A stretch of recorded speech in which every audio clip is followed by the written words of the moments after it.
Ladies and gentlemen, thank you for listening. Thank you for downloading. And thank you for subscribing to the latest edition of the 12 Kyle podcast. I'm 12 Kyle. Check this out. On this podcast, what I'm going to talk about is I'm going to ask the question, is the office dead? Now, I came to this discussion because of something that I read online a few days ago, and it got me to thinking about just that. Is the office dead? Now, if you've been hiding under a rock, at the time of this recording, we are still, in spite of what some people may try to tell you, we're still in a global pandemic with COVID-19. So one of the things that someone said to me probably about a year ago, and it made sense, and I found myself repeating it often, was we don't know what the other side of COVID-19 looks like. Meaning, once we get out of this pandemic, what does the other side look like? What does it look like for businesses? What does it look like for us as individuals? What does it look like for everybody in different walks of life? And while I will adamantly say that the pandemic isn't over, it isn't over by a long stretch. And I implore people that, just because we're tired of COVID doesn't mean that it's going away. Be mindful about what you do and where you go and who you're around. I mean, I just got to give that PSA. But, what they said was, what does the other side of COVID looks like? And we're slowly but surely entering into that realm of answering that question. What does the other side of COVID look like? And it takes me back to a conversation that I had with a manager at the company I used to work with. I was talking to my manager, and this was like March of 2020, right?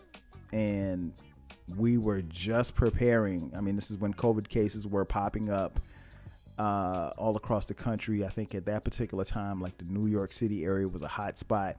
And I distinctly remember her, she was like, well, I'm pretty sure we're going to shut down and you guys are going to work from home.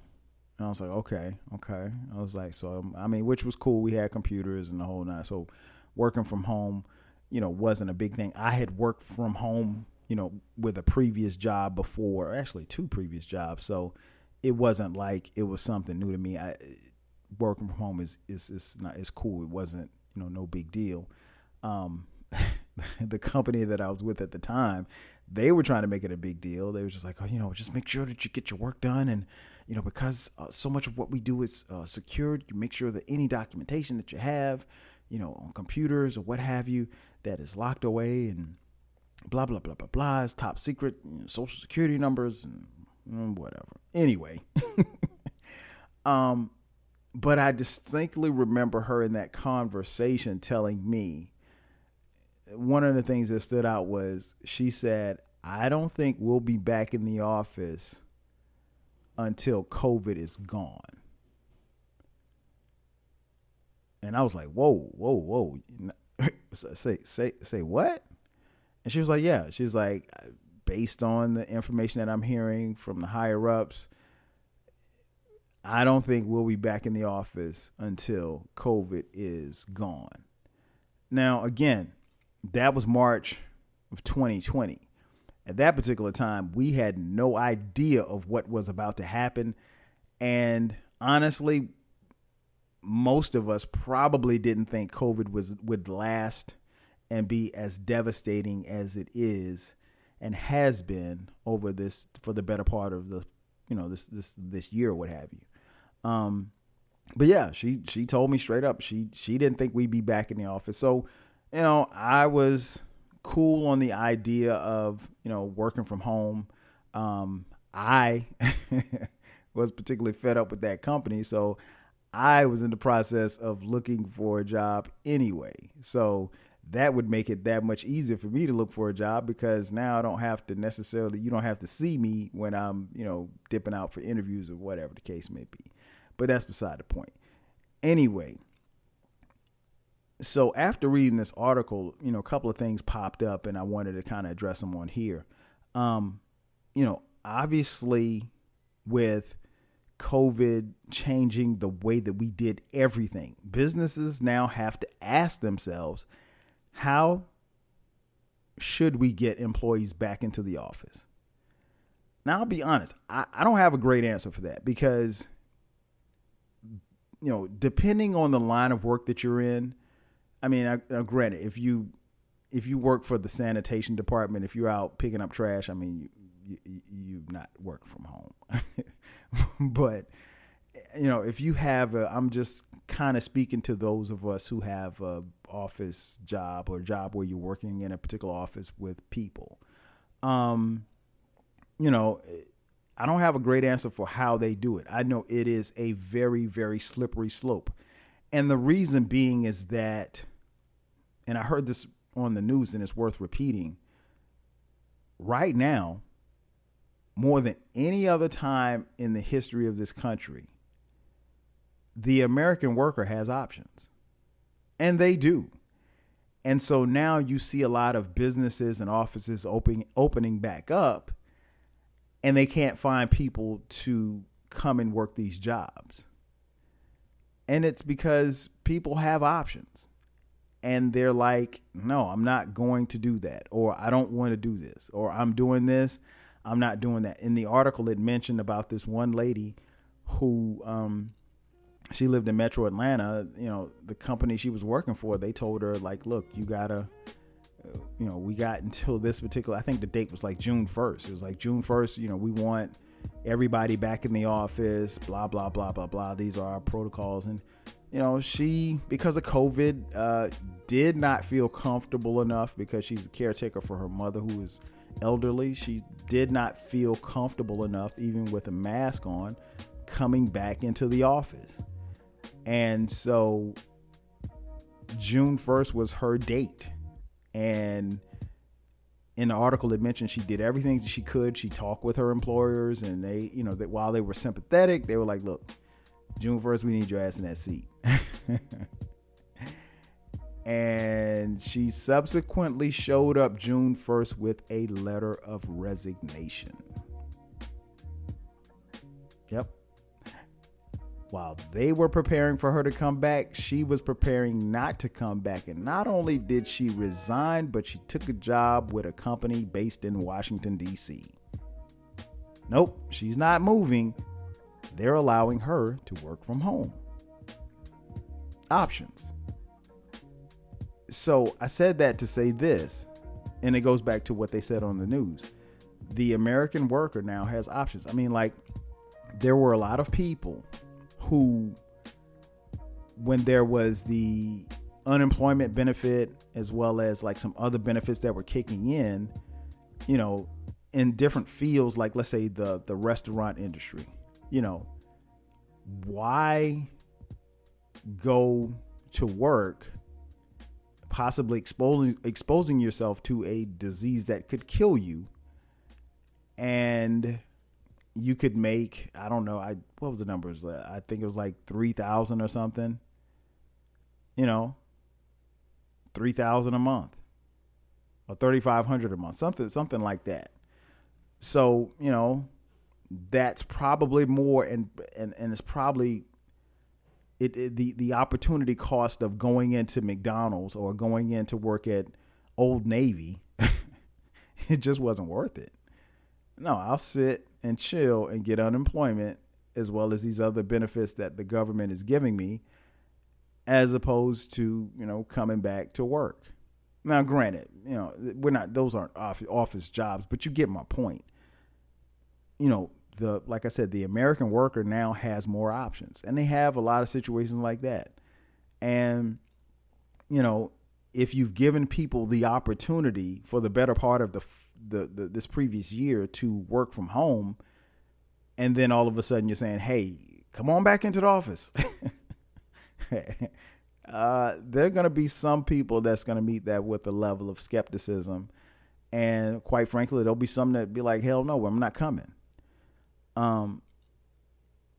So to answer the question, how should, employees get people back in office? I don't have a great answer for that. I know I did read that one company in particular said they were offering better flex time. They were giving people the option to work fully remote or be in the office. So it wasn't one thing of, hey, you got to come back into the office. It was like, okay, well, we have a couple of options here. You can work flex time. You can work a couple of days in office, a couple of days at home. You can work fully remote, or you can just be in the office. And they wanted to give people options. And more often than not, they found that when they give people options, not as many as you think will turn to saying, okay, I don't want to work from home. My old job that I was just talking about, I do remember going into the office a couple of days to pick up a couple of things. And honestly, I went in there to pick up my stuff because they didn't know it, but I was leaving. So I really just went to get my shit. But, I disguised it as a work day. But I did have one coworker who she was still in the office, and she was cool with being in the office. One, there was nobody in there. And she said that, and she felt like she could get more work done in the office than she could at home.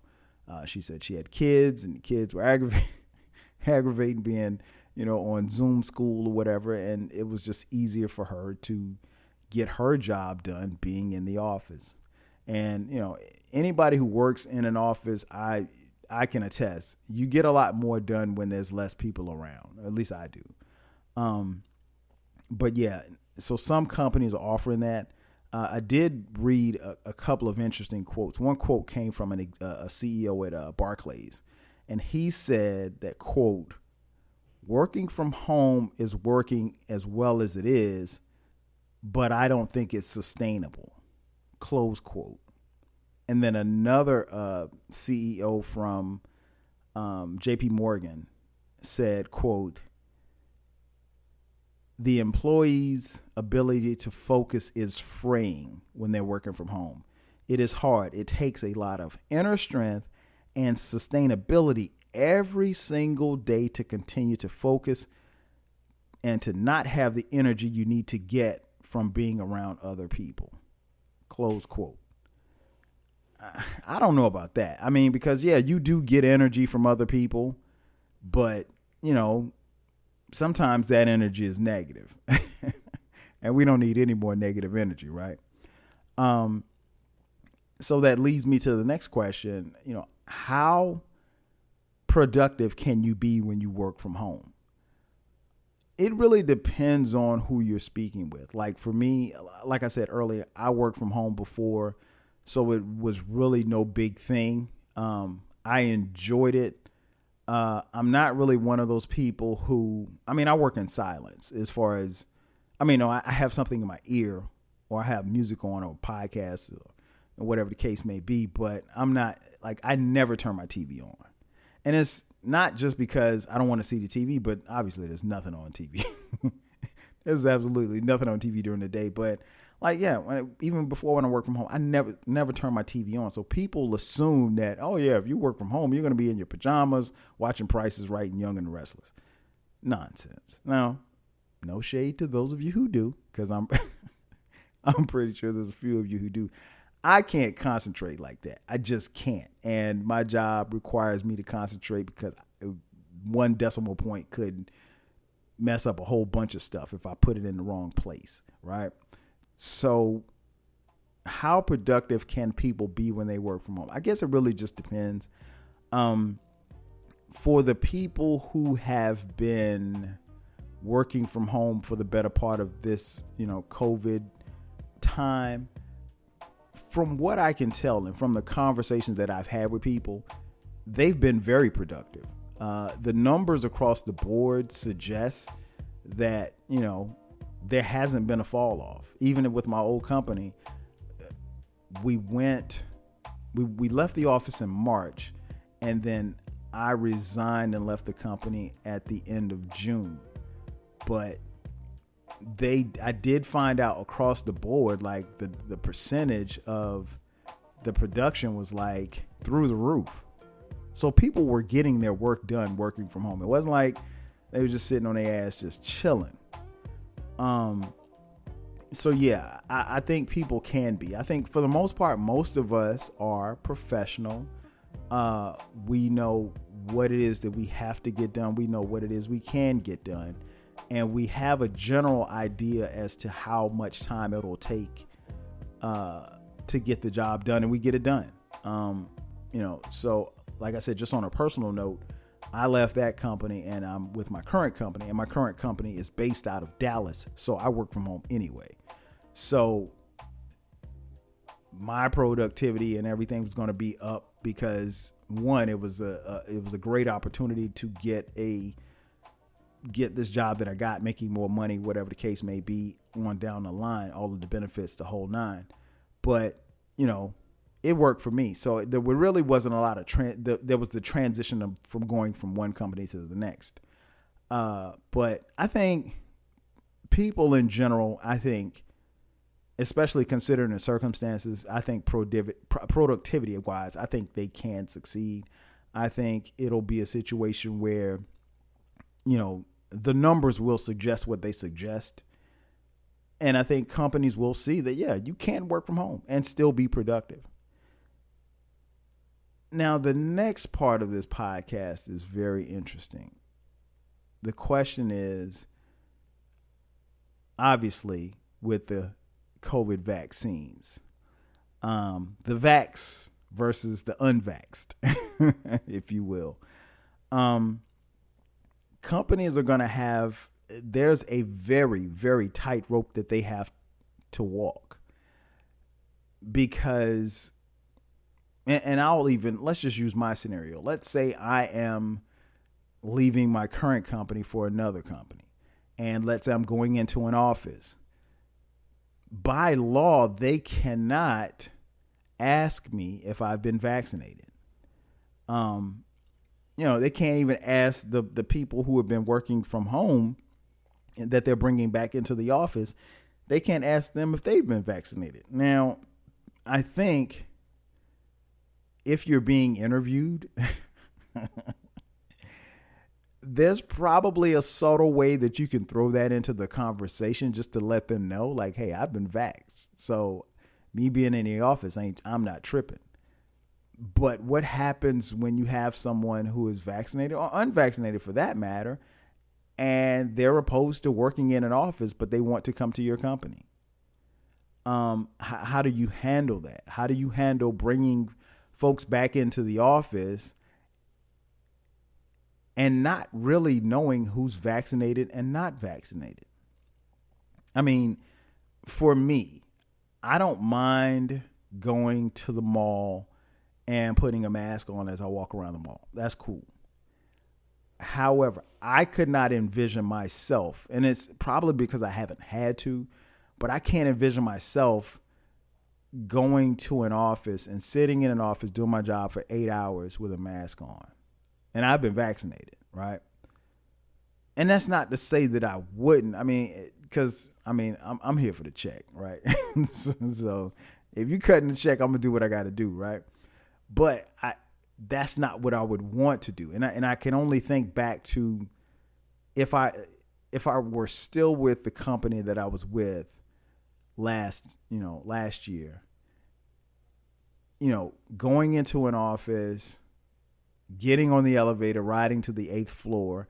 And there were times where we would be on the elevator. I'm talking elevators packed, but post COVID, you could only have like 4 people on the elevator at a time, which is virtually impossible because this is a 20-story building, right? So there's no way you get into the 20th floor with just 4 people on it. It's not going to happen. Somebody's going to have to take the stairs, right?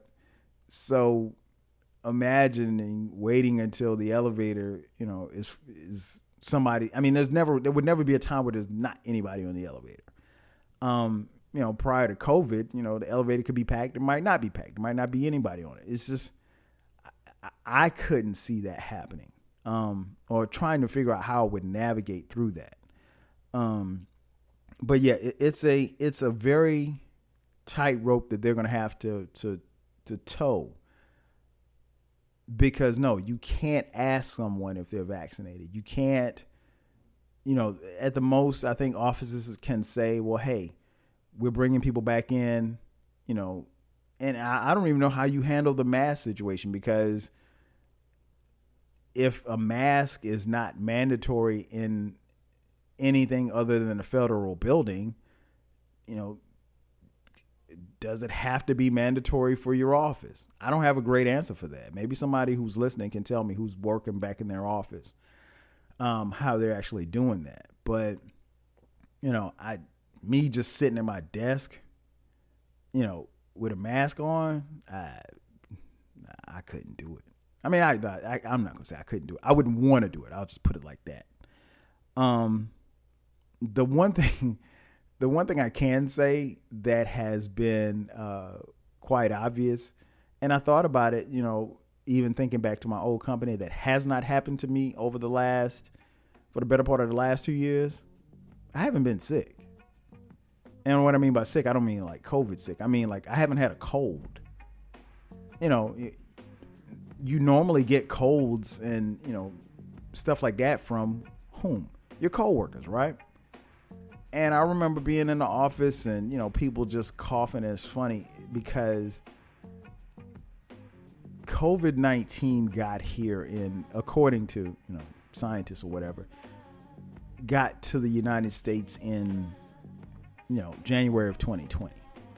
Well, I had a coworker who sat right next to me, and I am almost convinced that December of 2019, she had COVID. Looking back on it, she had all of the symptoms. I just remember she was sitting next to me, and this lady coughed all freaking day long. And people were like, yo, T, you need to go to the crib. You need to go to the doctor. Oh, I'm fine. And so, like, she coughed all day. And then, like, the next day she came in and she coughed until about 10 o'clock. And she was like, all right, I'm out. And so she went home, and then she started having these, like, flu-like symptoms. And she was out work for a week, and then she came back. But even talking to her when she got back, looking back on it now, nobody would have diagnosed her with COVID-19 at that particular time because they didn't know what it was or whatever the case may be. But I'm almost convinced, based on what she said and what she was doing, that she had COVID, which is a possibility that she had COVID and was coughing amongst all of us and spreading it. And, none of us got sick or anything, but still, that's beside the point. Now, so how do you navigate that when you're sitting in an office and somebody starts coughing? Even if they're coughing in a mask. Because one thing I do know, just from being in public over this past year and a half, if you're in public and someone sneezed or someone coughed, man, somebody would be ready to kick your ass for real, because people would assume automatically that you have COVID. It didn't even matter if you had allergies, right? You're in the grocery store about to get jumped because you coughed. But that's what it is. So companies are going to have a hard time, trying to figure that out, between the vaxxed and the unvaxxed. Ultimately, what would I do? I'm not sure. If I had to be in an office again, I definitely would be. I mean, because I need a check, right? But at the same time, I'd have to have some say in that. I have to have some clarification, some clarity, or whatever the case may be, because, it's not like, I mean, you can go to the basketball game or the football game and they have a vaccinated section over here and an unvaccinated section over here. I mean, like, you're not doing that at work. You know what I'm saying? You're not having these cubicles over here for the vaccinated, these cubicles over here, for the unvaxxed. I'd definitely go back into an office again. Honestly, based on my line of work and where I am in my career and where my industry is, I'm probably not going back into an office. I wouldn't be opposed to going into an office, but I'm probably not going back into an office. And I'm okay with that. Now, there are some things that I do miss about the office. I miss, obviously I was always cool. I always had a couple of coworkers that I was cool with. And so I miss the camaraderie and meeting of those coworkers. I don't miss getting dressed up every day. I don't miss casual Fridays. I don't miss people not refilling the coffee filter thing. I don't miss dudes peeing on the wall and not the urinal. I don't miss that. It's amazing you're a grown ass man. You can't aim and you're standing right in front of the urinal, bro. How is piss ended up on the wall and on the floor? I don't know, but that's beside the point. But yeah, there's some things that I miss about the office, and then there are obvious things that I don't miss about the office. No, I don't miss people being in your face. I don't miss people being close to you. I don't miss people, the awkward silence or the awkward laughs on the elevator when people are trying to be funny. I don't miss that at all. I don't miss coworkers being sick and coughing. I don't miss coworkers bringing their kids to the office, which actually was a thing. I probably shouldn't say it. Fuck, I'll say it anyway. I don't care about her. She don't listen to podcasts anyway. I did have this one coworker who would bring her daughter to the office. She wouldn't do it often, but she'd do it sometimes. And like her daughter would actually sit up under her desk and watch like YouTube stuff on her iPad during work. And I'm like, why is your daughter up under your desk first and foremost? But, don't you have like a babysitter or something? Like, I mean, this ain't daddy daycare. But like I said, she's not gonna listen to it. And if she did, I don't care. She ain't like me no way, so it's good. But yeah, nah, I would definitely go into an office if I had to. Ultimately, I don't think I will have to. But yeah, just let me know what you think if you're listening to this podcast. On a scale from 1 to 10, with 10 being the highest, how likely is it that you would go back into the office, with 10 being highly likely, and 1 being not at all? Yeah, let me know. I'm interested to see. But this was a very interesting article. Like I said, ultimately, we are in the process of finding out what the other side of COVID looks like. And to be quite honest, it's going to be an interesting next few years. That's going to do it for me. Ladies and gentlemen, thank you for checking out this edition of the 12 Kyle podcast. I'm your boy 12 Kyle. I'll catch you guys next time. 5 G's.